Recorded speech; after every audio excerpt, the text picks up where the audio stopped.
पप्पू यादव ने मुख्यमंत्री से लगाई गुहार। कहा, कम से कम नालंदा को तो अपराधियों से भयमुक्त करा दीजिए। स्थानीय प्रशासन की सजगता से ही अपराध की घटनाओं पर किया जा सकता है काबू। जन अधिकार पार्टी लोकतांत्रिक के राष्ट्रीय अध्यक्ष श्री पप्पू यादव जी ने आज बिहार के मुख्यमंत्री नीतीश कुमार से गुहार लगाते हुए कहा कि स्थानीय प्रशासन की उदासीनता और अपराधियों के साथ साथ साठगांठ में से आम लोगों के बीच भय का माहौल है। बालू और जमीन के बाद शराब की वजह से प्रदेश में आज ज्यादातर हत्याएं हो रही है, जिसमें स्थानीय प्रशासन की भूमिका कहीं न कहीं संदिग्ध नजर आती है। पप्पू यादव जी ने इस बाबत मुख्यमंत्री नीतीश कुमार से अपील करते हुए कहा कि कम से कम वे अपने गृह जिला को तो अपराधियों से भयमुक्त कराने का काम करें। जाप सुप्रीमो आज नालंदा जिले के असवाथा थाना क्षेत्र के जियर गांव पहुंचे थे, जहां अपराधियों ने स्थानीय निवासी सुमन सिंह जी के पुत्र रजनीश सिंह की हत्या सिर्फ इसलिए कर दी कि उन्होंने शराब माफिया के बारे में मद्य निषेध विभाग और स्थानीय प्रशासन को सूचना दी थी, जिसके बाद उनकी हत्या अपराधियों ने धारदार हथियार से गला रेत कर की। श्री यादव ने इस घटना को रेयर एंड रेयरेस्ट बताया और कहा कि यह दुर्घटना दुर्भाग्यपूर्ण है। आखिर कैसे कोई इतना क्रूर हो सकता है?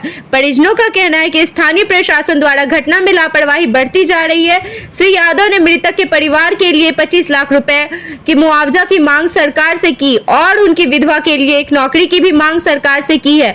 वहीं उन्होंने विधवा को उसकी आजीविका चलाने के लिए 25,000 रुपए की आर्थिक मदद की और युवा परिषद के अध्यक्ष राजू दानवीर के साथ मिलकर भविष्य में ही सहयोग करने का आश्वासन दिया। श्री यादव ने कहा कि इस मामले में स्पीड ट्रायल के जरिए कार्रवाई हो और अपराधियों को सजा मिले। वहीं जन अधिकार युवा परिषद के प्रदेश अध्यक्ष राजू दानवीर ने भी इस घटना पर रोष जाहिर किया और कहा कि अगर स्थानीय प्रशासन चाहे तो अपराध और अपराधियों की खैर नहीं। उनकी सजगता से समाज में अपराधियों के अंदर डर का माहौल कायम कर ऐसी घटनाओं को रोका जा सकता है, जिसके लिए हम दृढ़ इच्छा शक्ति की जरूरत है। दानवीर ने कहा कि आदरणीय श्री पप्पू यादव जी के निर्देशानुसार हम रजनीश सिंह के परिजनों को हर संभव मदद देंगे।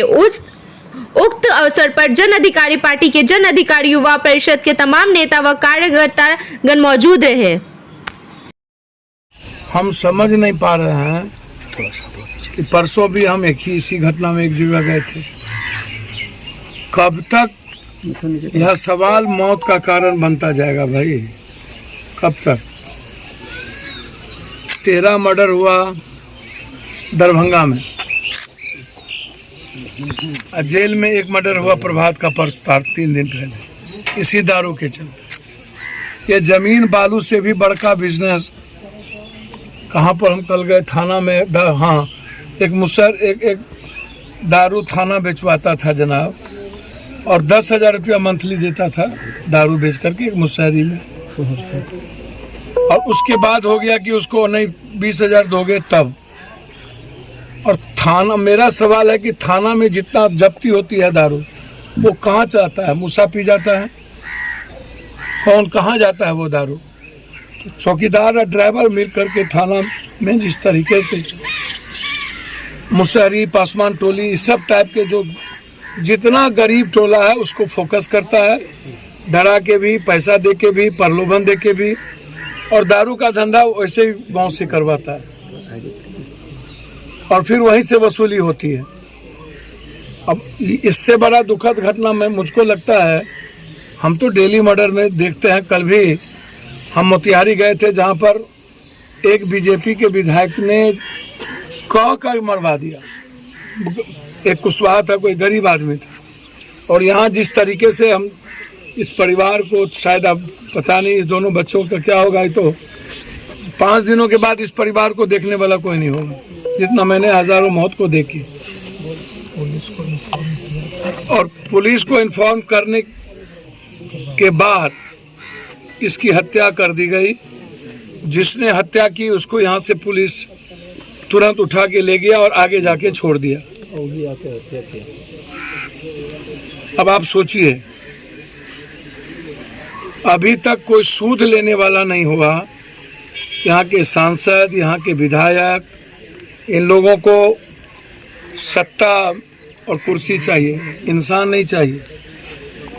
तत्काल हमारे साथियों के द्वारा, युवा अध्यक्ष हैं हमारे, उनके द्वारा परिवार के लिए कुछ कर लेने के लिए 25,000 रुपये हम लोगों ने मदद की है।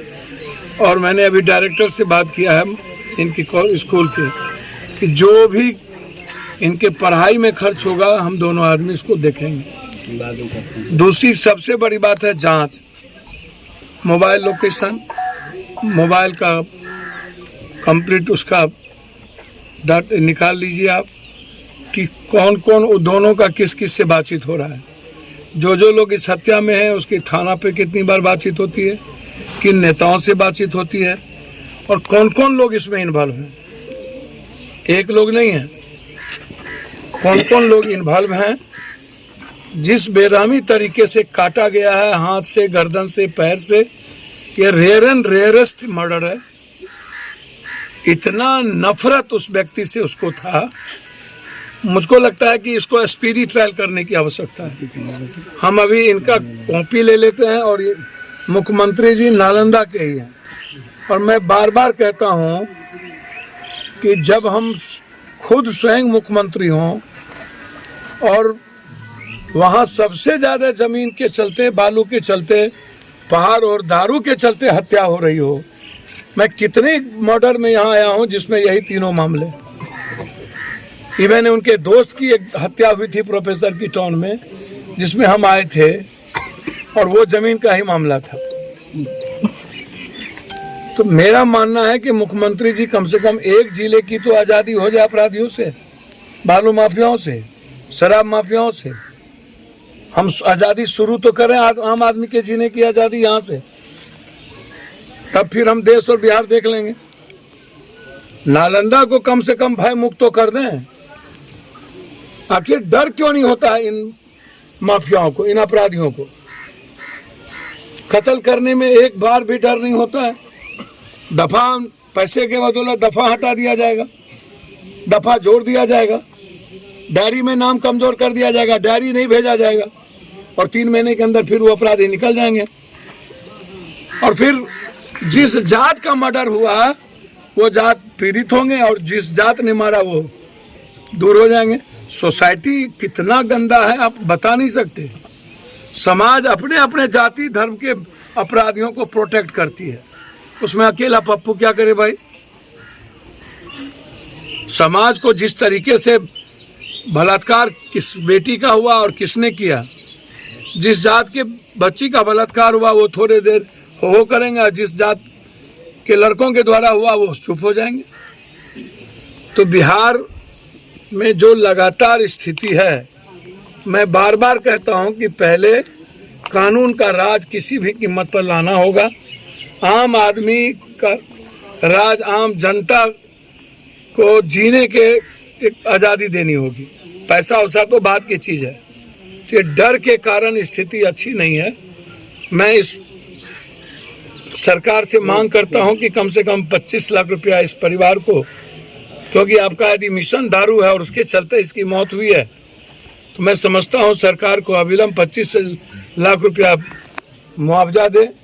और हम, छोटी बहन हमारे लिए है, ये पढ़ी लिखी है, इनको कहीं आशा में या जीविका में कहीं भी जो ब्लॉक स्तर पर है, ममता में, आशा में, ताकि ये अपने 2 बच्चों का परवरिश कर सके। मैं अपेक्षा रखता हूं और साथ साथ जिसने हत्या की है उसकी स्पीडी ट्रायल 3 महीने के अंदर और अविलंब गिरफ्तारी अन्यथा कुर्की, और जो लोग इसमें इन्वॉल्व है सबको इस 302 के तहत जेल में बंद किया। मैं यही आग्रह करूँ।